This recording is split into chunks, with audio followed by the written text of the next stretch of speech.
Hola, bona nit. Cada volta se saben més coses dels espanyols de l'11M, els grans desconeguts en esta història. Estigueren en la cuina de la massacre i comencen a complir davant la justícia. De moment, el primer condemnat per l'atemptat és espanyol.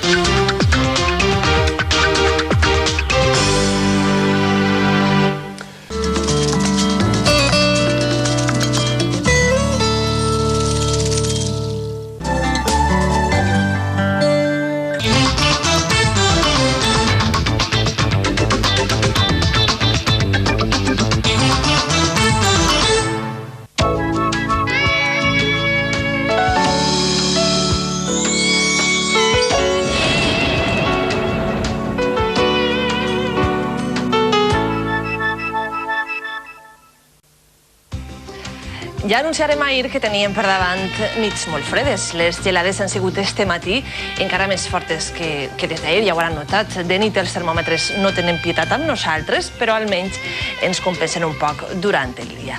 És el que sol passar amb aquestes situacions anticiclòniques. En aquests moments estem baix el paraigües de les altes pressions i això ens garanteix un oratge molt estable. A partir d'ara haurem de vestir-nos per capes perquè tot indica que la situació no canviarà al llarg dels pròxims. A partir de dissabte la situació canvia, el vent girarà a llevant, hi haurà més intervals de núvols a la costa i els termòmetres tornaran de nou a baixar.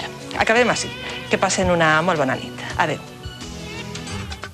Aixecam les notícies. A la mitjanit nova cita amb la informació i també demà a les 7:30 del matí en el Bon Dia Comunitat Valenciana. Si volen poden continuar informats cada hora, com saben, sintonitzant Ràdio 9. Descansen, bona nit, demà més.